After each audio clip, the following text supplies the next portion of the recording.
Analis pasar hasil pertanian ahli pertama. 1. Seorang analis pasar hasil pertanian ahli pertama sedang menganalisis dampak Undang-Undang Nomor 18 Tahun 2012 tentang pangan terhadap stabilitas harga beras. Manakah dari berikut ini yang bukan merupakan aspek yang diatur dalam undang-undang tersebut? A. Cadangan pangan nasional. B. Diversifikasi pangan. C. Keamanan pangan. D. Penetapan harga eceran tertinggi. E. Kedaulatan pangan. Kunci jawaban yang paling tepat dari soal di atas adalah D. Pembahasan dari soal di atas, yaitu bahwa Undang-Undang Nomor 18 Tahun 2012 tentang pangan mengatur berbagai aspek terkait pangan, termasuk cadangan pangan nasional, diversifikasi pangan, keamanan pangan, dan kedaulatan pangan. Namun, penetapan harga eceran tertinggi tidak diatur secara spesifik dalam undang-undang ini. 2. Dalam menganalisis tren pasar hasil pertanian, seorang analis pasar hasil pertanian ahli pertama menggunakan metode moving average. Jika data penjualan bulanan komoditas jagung selama 5 bulan terakhir adalah 100, 120, 110, 130, dan 140 ton, berapakah nilai moving average 3 bulan untuk bulan terakhir? A. 120 ton. B. 125 ton. C. 126,67 ton. D. 130 ton. E. 133,33 ton. Kunci jawaban yang paling tepat dari soal di atas adalah C. Pembahasan dari soal di atas, yaitu bahwa moving average 3 bulan untuk bulan terakhir dihitung dengan merata-ratakan data 3 bulan terakhir. Dalam kasus ini, 110 plus 130 plus 140, 3 sama dengan 380 per 3 sama dengan 126,67 ton. 3. Seorang analis pasar hasil pertanian ahli pertama sedang mengevaluasi keunggulan komparatif Indonesia dalam perdagangan minyak sawit. Berdasarkan teori keunggulan komparatif, manakah pernyataan berikut yang paling tepat? A. Indonesia harus fokus memproduksi minyak sawit jika memiliki keunggulan absolut. B. Indonesia harus berhenti memproduksi minyak sawit jika negara lain lebih efisien. C. Indonesia harus memproduksi minyak sawit jika biaya oportunitas relatifnya lebih rendah. D. Indonesia harus memproduksi minyak sawit hanya jika tidak ada negara lain yang memproduksinya.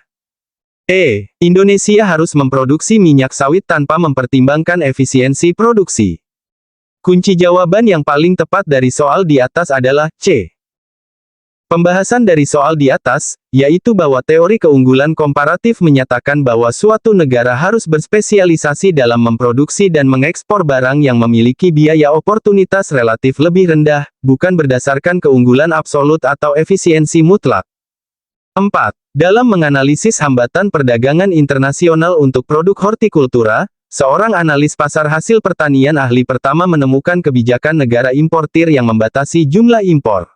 Jenis hambatan perdagangan apakah ini? A. Tarif. B. Kuota. C. Subsidi.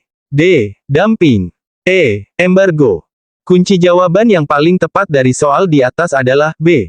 Pembahasan dari soal di atas, yaitu bahwa kebijakan yang membatasi jumlah impor suatu produk disebut kuota.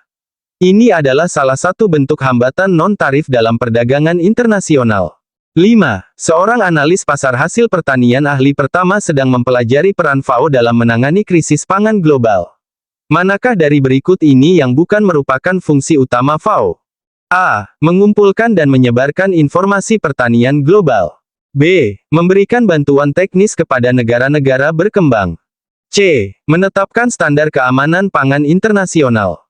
D. Mengelola program bantuan pangan darurat secara langsung. E. Memfasilitasi dialog kebijakan antar negara tentang isu pertanian. Kunci jawaban yang paling tepat dari soal di atas adalah D. Pembahasan dari soal di atas, yaitu bahwa FAO memiliki berbagai fungsi terkait pertanian dan pangan global, namun pengelolaan program bantuan pangan darurat secara langsung biasanya dilakukan oleh World Food Programme (WFP), bukan FAO. 6. Dalam menganalisis strategi promosi produk pertanian, seorang analis pasar hasil pertanian ahli pertama mempertimbangkan penggunaan influencer media sosial. Manakah dari berikut ini yang merupakan risiko potensial dari strategi tersebut? A. Jangkauan audiens yang terlalu luas. B. Biaya yang terlalu rendah. C. Kurangnya kontrol atas pesan yang disampaikan. D. Peningkatan kualitas produk yang tidak diinginkan. E. Penurunan loyalitas konsumen terhadap merek lokal. Kunci jawaban yang paling tepat dari soal di atas adalah C. Pembahasan dari soal di atas, yaitu bahwa salah satu risiko utama penggunaan influencer dalam promosi adalah kurangnya kontrol penuh atas pesan yang disampaikan, yang dapat menyebabkan miscommunication atau bahkan krisis PR jika tidak dikelola dengan baik. 7. Seorang analis pasar hasil pertanian ahli pertama sedang mengevaluasi konsep agribisnis. Manakah dari berikut ini yang bukan merupakan subsistem dalam sistem agribisnis? A. Subsistem hulu upstream. B. Subsistem usaha tani on-farm. C. Subsistem hilir downstream. D. Subsistem penunjang. E. Subsistem konsumsi. Kunci jawaban yang paling tepat dari soal di atas adalah E. Pembahasan dari soal di atas, yaitu bahwa sistem agribisnis umumnya terdiri dari 4 subsistem utama, hulu input usaha tani, hilir pengolahan dan pemasaran, dan penunjang. Subsistem konsumsi tidak termasuk dalam konsep dasar agribisnis, meskipun penting dalam rantai nilai secara keseluruhan.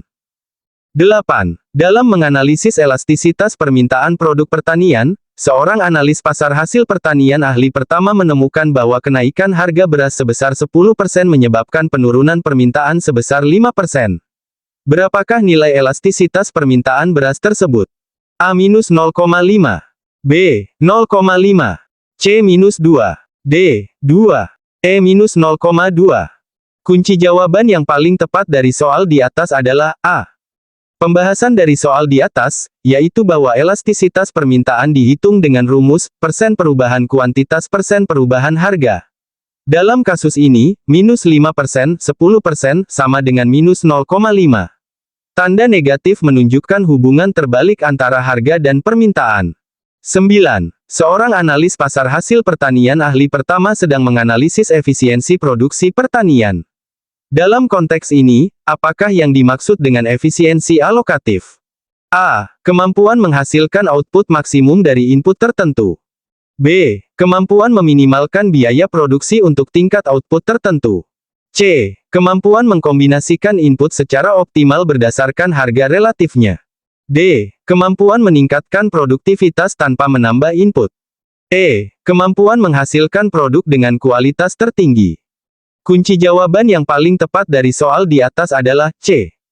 Pembahasan dari soal di atas, yaitu bahwa efisiensi alokatif merujuk pada kemampuan produsen untuk mengkombinasikan input-input produksi secara optimal berdasarkan harga relatif input-input tersebut, sehingga mencapai biaya produksi terendah.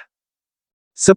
Dalam menganalisis dampak kebijakan perdagangan terhadap sektor pertanian, seorang analis pasar hasil pertanian ahli pertama menemukan bahwa penghapusan tarif impor beras menyebabkan surplus produsen domestik berkurang dan surplus konsumen meningkat.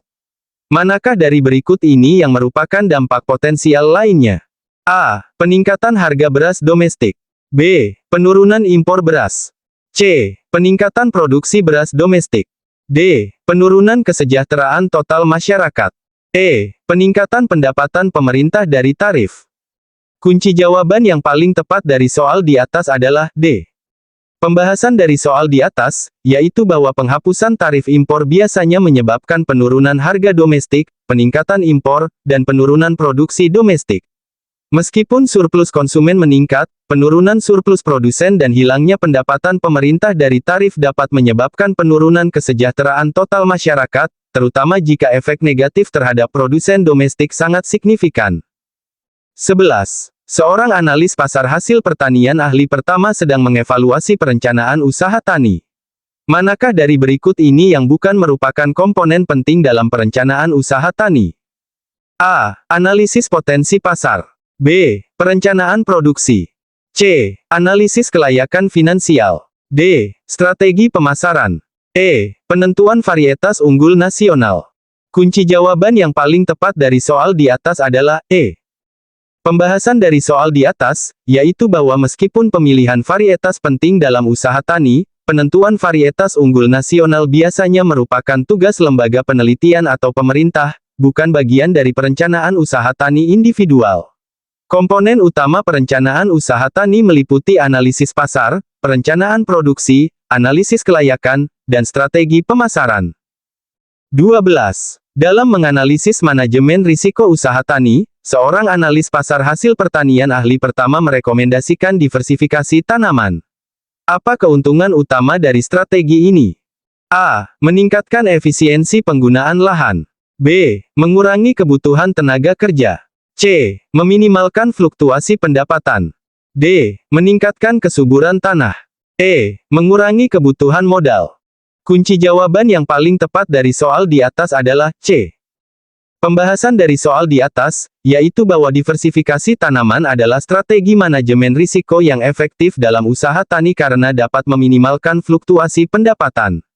Jika satu jenis tanaman mengalami kegagalan atau harga jatuh, tanaman lain dapat mengkompensasi kerugian. 13.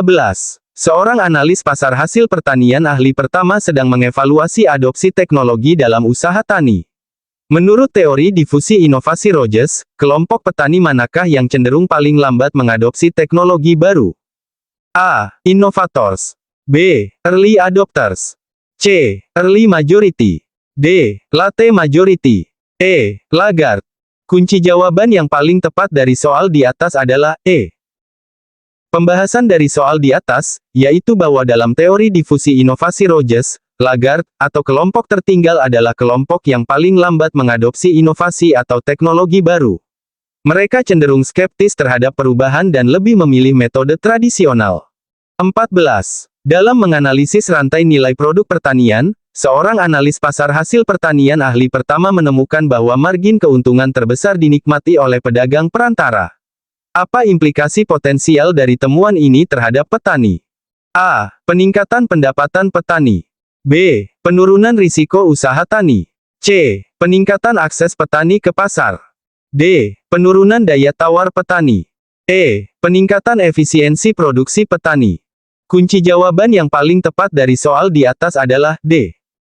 Pembahasan dari soal di atas, yaitu bahwa jika margin keuntungan terbesar dinikmati oleh pedagang perantara, ini dapat mengindikasikan lemahnya posisi tawar petani dalam rantai nilai.